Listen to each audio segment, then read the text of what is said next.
খালিশপুর গ্রামটি ছিল খুব নিচু এলাকা। এই গ্রামের পাশ দিয়ে বয়ে গেছে একটি নদী। গ্রামের পাশ দিয়ে নদী বয়ে যাওয়াতে বর্ষার সময় গ্রামটি বন্যার পানিতে ডুবে যায়।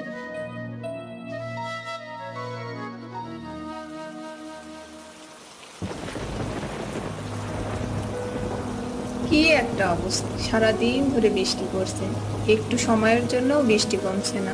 এরকম হতে থাকলে তো গ্রামটা একদম ডুবে যাবে, আর আমাদের বাড়িটাও ডুবে যাবে। বাবাকে সে সময় কত করে বারণ করেছিলাম যে এত নিচু জমিতে বাড়ি করো না। সে ছিল এমন এক নাছোড়বান্দা, আমার কোনো কথাই শুনলো না। অথচ এখন আমাদেরই এই ভোগান্তি পোহাতে হচ্ছে। এখন আর এসব বলে মন খারাপ করে কি আর হবে? যা হবার তা তো অনেক আগেই হয়ে গেছে। হয়তোবা কপালে এটাই লেখা ছিল, তাই হচ্ছে। তাই বলে এখন আর এসব নিয়ে চিন্তা করলে চলবে না। আর তোমার তো এখন এইসব ভেবে সময় নষ্ট করার দরকার নেই। যা করার তাড়াতাড়ি করো, নয়তো আমাদের বাড়িটা ডুবে যাবে। বলি কি করব আমি? আর এই বৃষ্টির ভিতর আমি কোথায় যাব? এখানে বসে থাকা ছাড়া তো আর কোনো কাজ পাচ্ছি না আমি। তুমি দেখছো না, পানি বেড়েই চলেছে। আর আমাদের মেয়েটাও তো অনেক ছোট, ওকে নিয়ে আমি কি করব সেটাও তো বুঝতে পারছি না।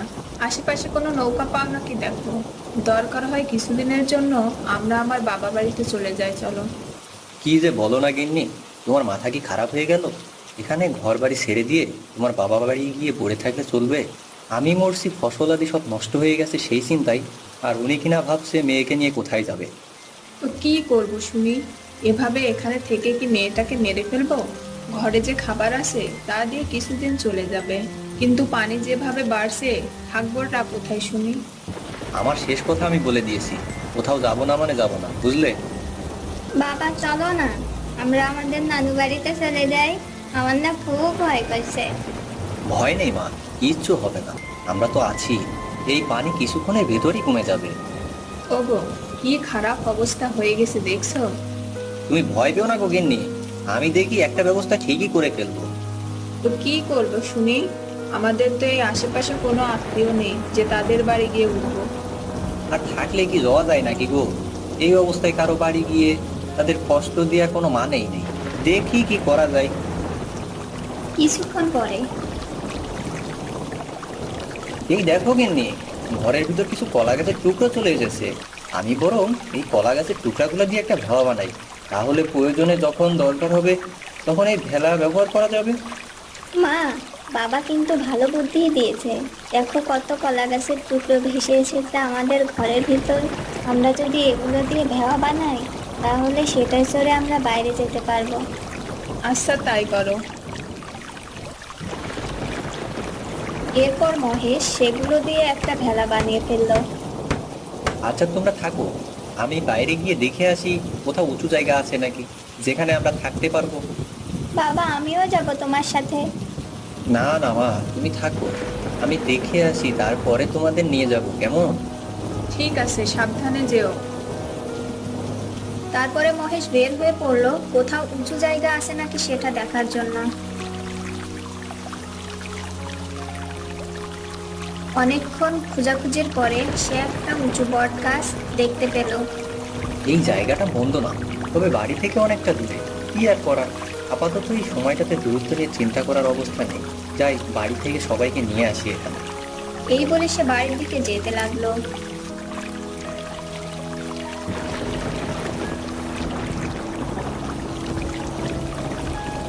ওই দেখো, বাবা চলে এসেছে। তোমরা উঠে গেছো চালের উপরে? আর সময় দেখলাম গ্রামের সবাই চালের উপর উঠে পড়েছে। তাড়াতাড়ি নামো, আর দেরি করো না। যেভাবে পানি বাড়ছে, আমি ওই নদীর পাশে উঁচু একটা জায়গা পেয়েছি, কিছুদিন ওখানেই আমরা একটা ব্যবস্থা করে থাকবো।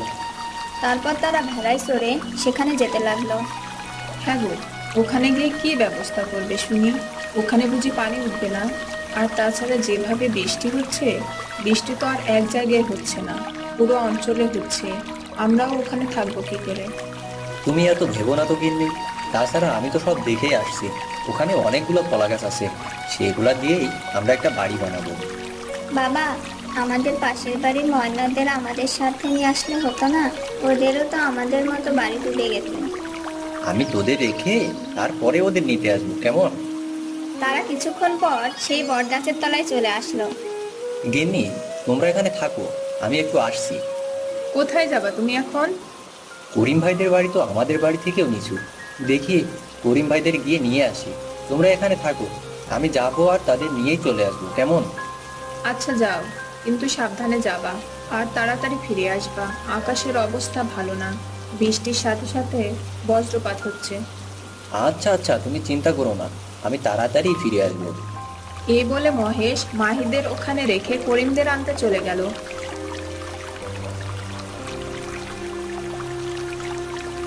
ও করিম ভাই, তোমাদের বাড়িতে তো দেখছি আমাদের বাড়ির থেকে পানি বেশি উঠে পড়েছে গো।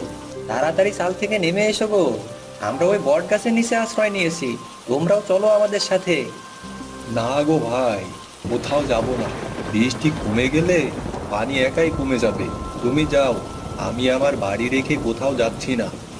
ভাই, বৃষ্টি তো যেভাবে হচ্ছে তাতে তো মনে হচ্ছে না যে বৃষ্টি তাড়াতাড়ি কমবে। তার থেকে তুমি আমার সাথে চলো গো ভাই, বৃষ্টি না কমলে যে বিপদ হতে পারে। এমনিতেই তো এখন পানি চাল পর্যন্ত উঠে গেছে। ওগো, মহেশ ভাই তো ঠিকই বলেছে, চলো না মহেশ ভাইয়ের সাথে আমরাও ওখানে চলে যাই। তুমি চুপ করো গিন্নি, তুমি কি আমার থেকে বেশি বুঝো? আর মহেশ ভাই, তুমি যাও আর গিয়ে নিজের চরকায় নিজে তেল দাও। এই কথা শোনার পরে মহেশ সেখান থেকে চলে যেতে লাগলো। কিছুক্ষণ পরে সে বট গাছের তলায় চলে আসে। বাবা, তোমার আসতে এত দেরি হলো কেন? আর ময়নাদের আনো নাই? ওগো, করিম ভাইরা আসলো না, নাকি তারা কোথাও চলে গেছে? না গো গিন্নি, তারা কোথাও যায় নাই। আর তাদের আমি কত করে বললাম যে ভাই আমাদের সাথে চলেন, কিন্তু সে কোনোভাবেই আসলো না। ও আচ্ছা। গিন্নি, চলো আমরা ওই কলা গাছ দিয়ে একটা বাড়ি বানিয়ে ফেলি। তারা দুজন মিলে কলা গাছ দিয়ে বাড়ি বানাতে শুরু করে দেয়। বাড়ি বানানো হয়ে গেলে তারা ঘরের ভিতর চলে যায়। কিছুদিন পরে মহেশদের গ্রামে বৃষ্টি থেমে গেছে, আশেপাশে পানিও নেমে গেছে। কিন্তু হঠাৎই গ্রামে মহামারী শুরু হয়েছে। ঘরে ঘরে এই মহামারী ছড়িয়ে পড়েছে, সব মানুষ মারা যাচ্ছে। করিমের বউটাও মারা গেল। 2 দিন পরে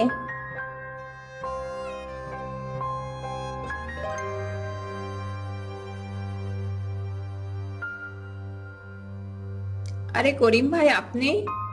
হ্যাঁ ভাবি, আমি খুব বিপদে পড়ে আসলাম। আমার মেয়েটাকে কিছু খেতে দিতে পারবেন? আজ কয়েকদিন মেয়েটা কিছুই খায়নি। বন্যায় আশপাশে সব অঞ্চলে ত্রাণ দিতে আসলেও আমাদের গ্রামে মহামারী হওয়ায় কেউ আমাদের গ্রামে ত্রাণ নিয়ে আসেনি। কি বলছেন ভাই? 2 দিন ধরে আপনারা কিছুই খাননি? আসুন তাড়াতাড়ি ভিতরে আসুন। আর ভাবি কোথায়? ভাবিকে আনেন নাই? আর বলেন না ভাবি, ঘরে ঘরে মহামারী ছড়িয়ে গেছে। আর শুধু তাই নয়, এই মহামারীতে লোকজন সবাই মারা যাচ্ছে। তোমার ভাবিও আমাদের ছেড়ে চলে গেছে। কি বলছেন ভাই এসব? হ্যাঁ ভাবি, আর মহামারী হওয়া পরিবারের দিকে কেউই হাত বাড়াচ্ছে না। আর যে আমার বউটাকে আমি কিভাবে দাফন করেছি সেটা আমি আর আমার আল্লাহই জানে। ভাই, আপনি ভিতরে আসুন। আপনি এসব নিয়ে ভাববেন না, আমরা সব সময় আপনার পাশে আছি। তারা সবাই ঘরের ভিতর চলে গেল। কিছুক্ষণ পর, কি গো, তুমি এসেছো? করিম ভাই এসেছে, আর গ্রামের মহামারীতে ভাবি মারা গেছে। এ কি বলছো কি তুমি? ভাবি মারা গেছে? হ্যাঁ গো, শুনে খুব খারাপ লাগলো। মেয়েটা এখনো ছোট, অথচ এই সময় তার মাকে হারালো। এখন এই বিপদের সময় আমাদের তাদের পাশে দাঁড়ানো উচিত, যতদিন এই পরিস্থিতি ঠিক না হয়। তুমি কোনো চিন্তা করো না, তাদের যতদিন ইচ্ছা তারা এখানে থেকে যাক। আর বাজার থেকে শুনে আসলাম কিছুদিন পর নাকি শহর থেকে কিছু লোক আসবে আমাদের সাহায্য করতে, এসে বাড়ি ঘর সব ঠিক করে দিয়ে যাবে।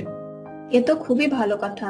ঠিক আছে, তুমি এখন গিয়ে করিম ভাইয়ের সাথে গল্প করো, আমি দেখি রাতের খাবারের ব্যবস্থা করি। মহেশ ঘরের ভিতর চলে গেল। আরে করিম ভাই, কেমন আছেন ভাই? আরে মহেশ ভাই, আপনি এখানে দেখুন তো, আপনাদের কেমন ঝামেলায় ফেলে দিলাম। একদম ওইসব কথা মাথায় আনবেন না। এতগুলা বছর ধরে আমরা 2 পরিবার পাশাপাশি থেকেছি, সব সময় আমরা সুখে দুঃখে পাশে ছিলাম। এমন দিনে আপনি আমার কাছে আসবেন না তো কোথায় যাবেন? আমিও যদি তখন এই বিকল্প চিন্তা করতাম, তাহলে এতক্ষণে মেয়েটার মাও আমাদের সাথে থাক। দেখুন ভাই, বিপদ আসতে সময় লাগে না, কিন্তু বিপদে মাথা গরম না করে মাথা ঠান্ডা রেখে বিকল্প চিন্তা করাই ভালো। হ্যাঁ ভাই, আমি বুঝতে পেরেছি। এরপর থেকে এমন কোনো বিপদ আসলে নিজের চিন্তা না করে আগে পরিবারের চিন্তা করব। নিশ্চয়ই। আর আমরা তো আছি। আর আমরা যদি একে অপরের পাশে দাঁড়াইতেই না পারি, তাহলে বিপদের সঙ্গী হব কেমন করে? পরের দিন। করিম ভাই, খুব তাড়াতাড়ি আমাদের গ্রামে শহর থেকে কিছু লোক আসবে। আমাদের ঘর বাড়ি সব ঠিক করে দিয়ে যাবে, আর কিছু ত্রাণও দিয়ে যাবে। আমরা যারা মোটামুটি ভালো আছি, তাদের উচিত অন্যদের ঘর বাড়ি সংস্কার করা। কি বলেন? হ্যাঁ ভাই, ঠিক বলেছেন। আমি আমার বাড়ি ঠিক করার সাথে সাথে অন্যদের বাড়িও ঠিক করার কাজ করব। এরপরে শহর থেকে লোকজন এলো। মহেশ এবং করিম নিজেদের বাড়ি ঠিক করার সাথে সাথে অন্যদের বাড়ি ঠিক করার কাজে হাত লাগালো। এভাবে গ্রামটা আবার আগের মতো হয়ে উঠলো। আর তারপরে সবাই মিলেমিশে বসবাস করতে লাগলো।